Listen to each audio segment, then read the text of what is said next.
The soil of this vast country is moorish, gathered and grown up higher by the weeds and ooze of the waters. Many of them are rich grounds, and all would, if they were well drained, be very profitable and become good grounds, especially after they be burned, manured, and husbanded, as such grounds should be.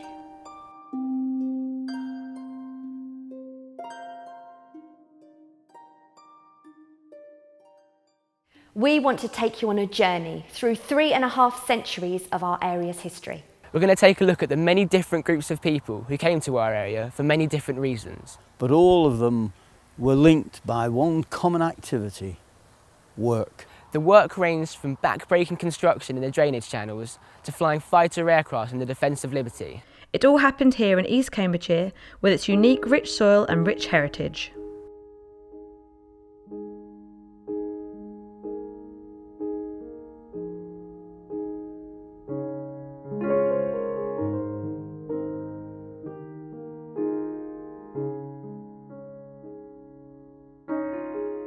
The land of East Cambridgeshire is renowned for having some of the richest, most profitable and fertile lands in all of Great Britain. This, however, was not always the case, and much of the land that you see around us used to be marshlands, swamps, or completely submerged by water. The landscape around us has come about due to centuries of maintaining water levels and extensive drainage of the area. Drainage schemes from the 17th century and the ongoing maintenance of these interventions is what's contributed and created most of the landscape that you see here today. Experts believe that without these preventative measures, which today include a complex system of electric pumps and automatic sluices, the entire lower lying area of the district would be underwater again in just 2 days.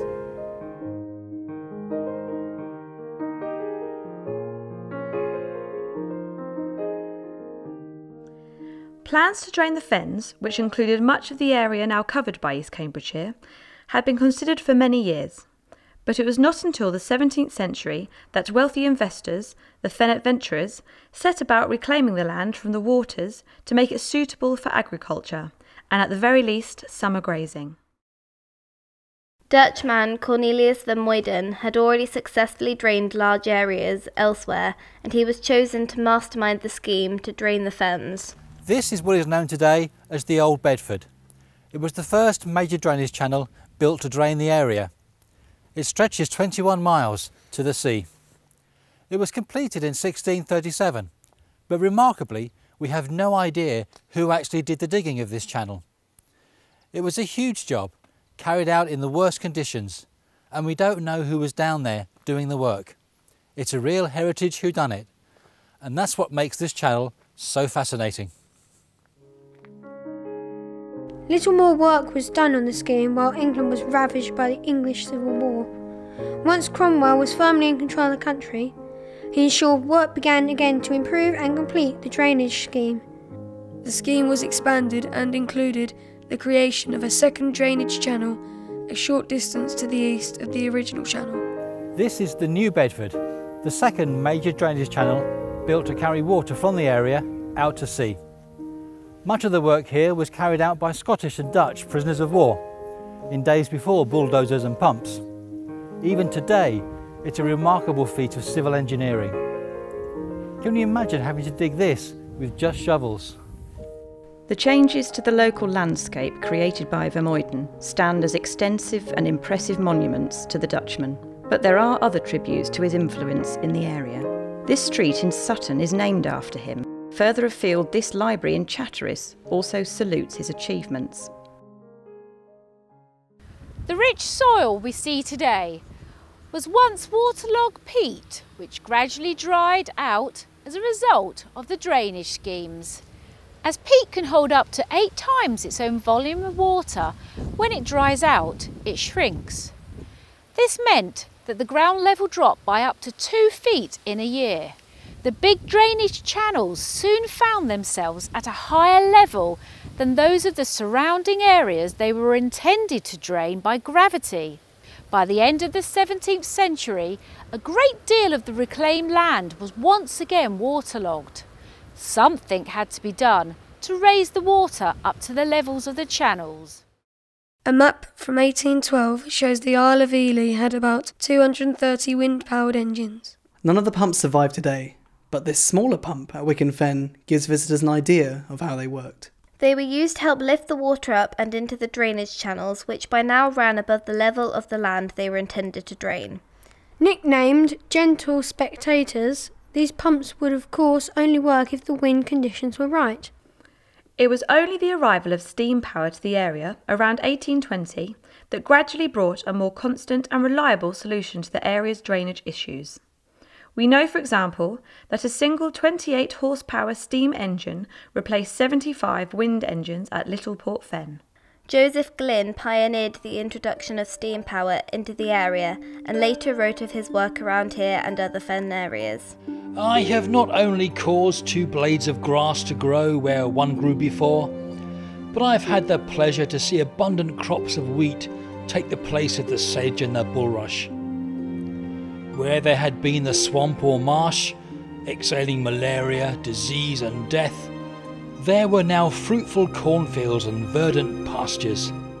The men who introduced the machines proudly commemorated their achievements in poetic plaques mounted on the engine buildings. These fens have oft times been by water drowned, science a remedy in water found. The power of steam, she said, shall be employed, and the destroyer by itself destroyed. In fitness for the urgent hour, unlimited, untiring power, precision, promptitude, command, the infant's will, the giant's hand. Steam, mighty steam ascends the throne, and reigns Lord Paramount alone. Steam engines themselves were ultimately replaced by first diesel and then later electric-powered pumps, demonstrating massive improvements in efficiency. Diesel and electric pumps could be started instantaneously, whereas a steam-powered pump would take time to achieve maximum power. Despite all the efficiencies that man could introduce, the battle against flooding in the area is ongoing.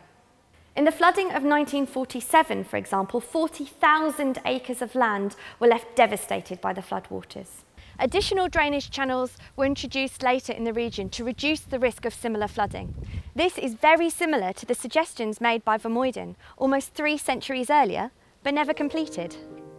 Today, modern anonymous semi-automatic electric pumps with diesel pumps on standby protect East Cambridgeshire and the fens as a whole from the floodwaters. Standing sentinel, they pump millions of gallons of water daily to maintain fruitful cornfields and verdant pastures. From the 19th century, local farms used large numbers of seasonal workers who came to the area to help with the harvest. Then, as the Second World War erupted, German and Italian prisoners of war arrived. This is Ely Golf Club, and I've played here a number of times, but during the Second World War, this was the site of Barton Fields prisoner of war camp. In 1946, a year after the end of World War II, more than 400,000 German prisoners of war still remained in Britain. In 1946, up to 1/5 of all Britain's farm work was done by German prisoners of war, and they were still being employed on building sites and on roadworks. The last of the German prisoners of war were repatriated in 1948, but many of them chose to stay in Britain. My name is Anton Stumpf. In the camp I was in the hut number 3. That was a Nissen hut. First I was in 9 and then I got transferred back into 3. And there was a hall there who could take quite a lot of people where we used to go on entertainment. There was a canteen. You could buy all sorts in the canteen, you know, cocoa, coffee, tobacco, cigarettes, but only with the camp money, the plastic money we had. After a couple of weeks, we went to work on the farms, and every morning we used to have our breakfast and sit on the wall outside the camp there and waited for the transport to take us to the farms. We work on different farms, you know, Chartres, Doddington, Wimbledon, along there, the March.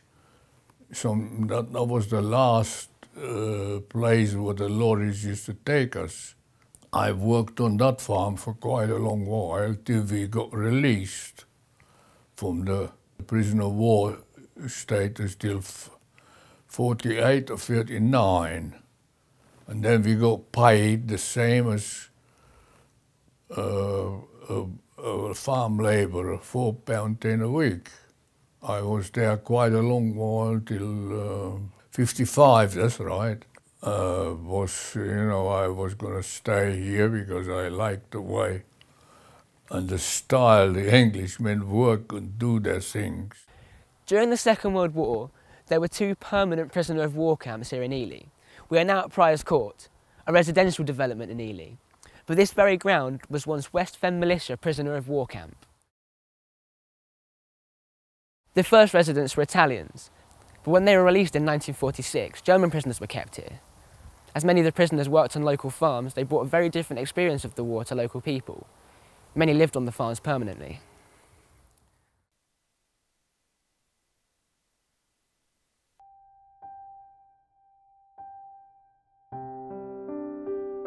They were allowed into town to socialise with local people who would invite them, and my father did that. They were allowed to kill a pig to make meals for themselves. Well, I knew of this camp because it was put in the middle of my playground.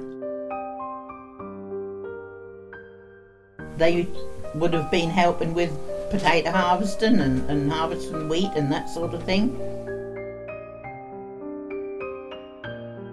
I think they were content not to be in the firing line. You're less likely to get killed on the field in Downham than you are at Monte Cassino. I don't recall any problem at all. I think they were probably glad to be out of the war.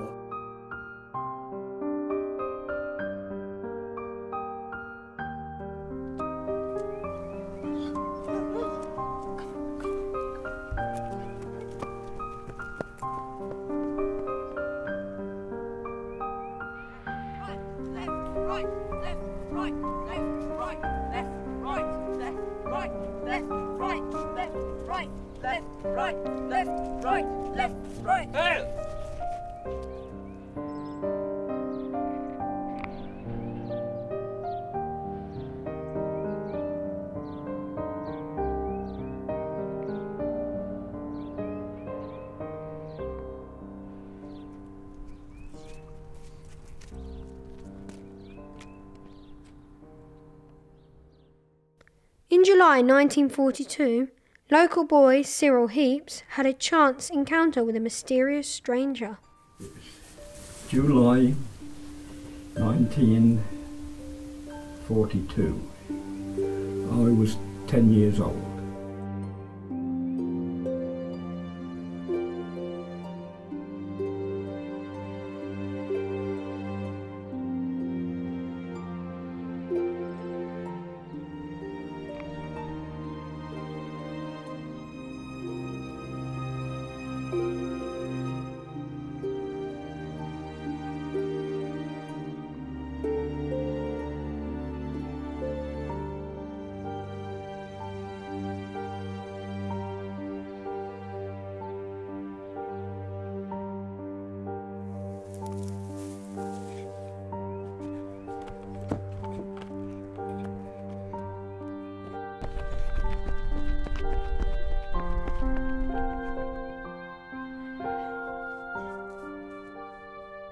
Obviously, they arrested him and he was heading for Meeple Airdrome.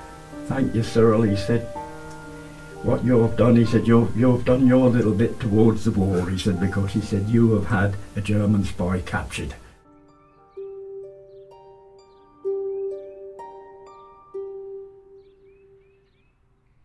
RAF Snowell opened in 1941, and although it had hangars and other buildings, very little of it remains today. Most of the land is now used by Newmarket horse racing industry. RAF Snailwell was home to US 8th Air Force fighters, and then between 1942 and 1944, number 309 Polish Squadron, which flew as part of the RAF. The grave of one of these Polish airmen, Flying Officer Rajewski, can be seen in Newmarket Cemetery. In mid-1945, the airfield became the Belgian Initial Training School. Training continued into early 1946, when the Belgian forces were by then able to conduct their training back on home soil. During the summer of 1943, an existing RAF airfield at Bottisham was enlarged in preparation for the arrival of the United States Army Air Force. Then, on the 3rd of January 1944, RAF Bottisham was officially handed over to the Americans. The American fighters were only here for 9 months, but made quite an impact on the local community.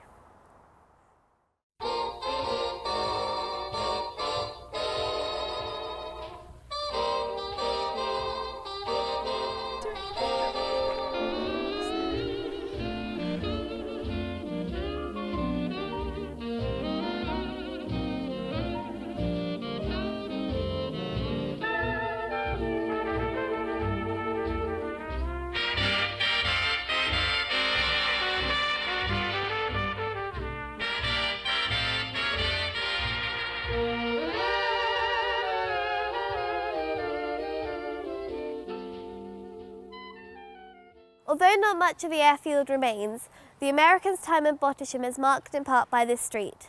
Thomas Christian Way is named after the commanding officer of Bottisham's 361st Fighter Group. He was sadly killed in August 1944 in combat over France.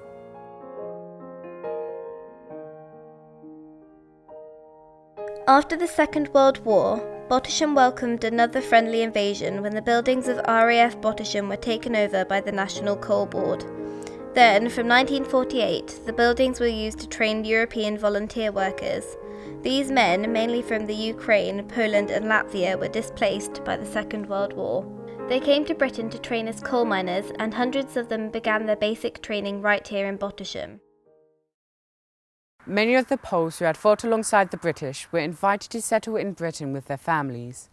Former military bases became their home, and one of these was the complex of buildings that had been part of Royal Air Force Meeple. Most of the buildings once used by Meeple's aviators were actually part of the village of Witcham. A thriving community of many Polish families were a large part of Witcham's community well into the 1950s.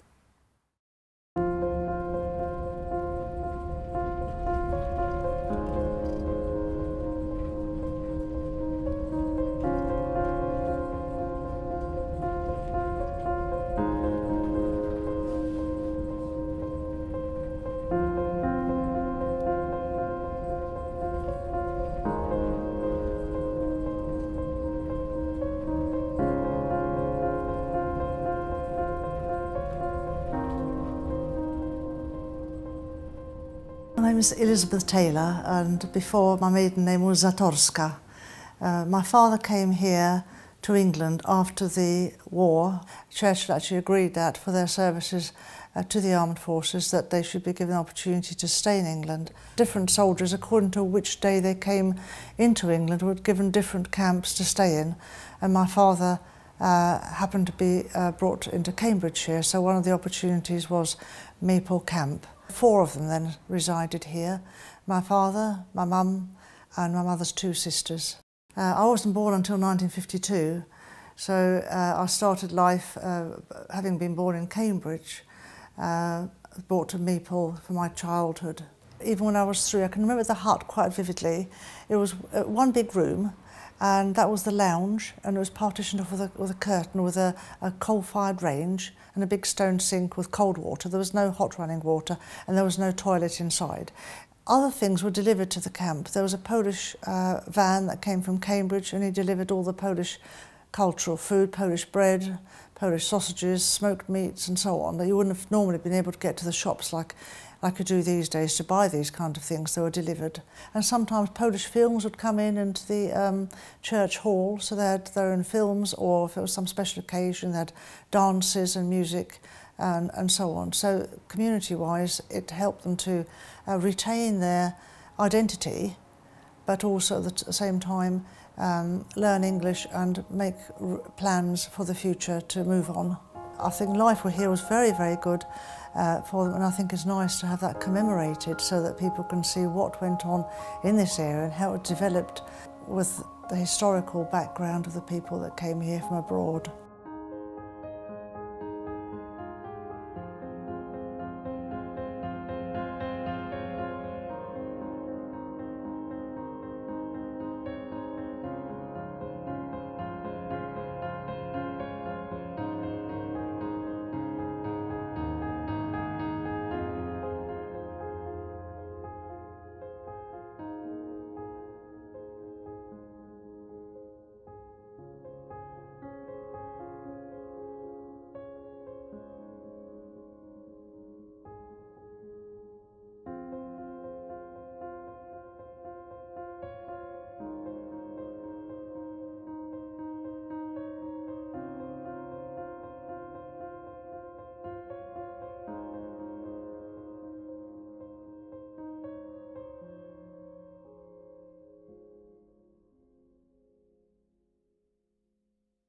Today, East Cambridgeshire continues to welcome people from all over the world who choose to live here.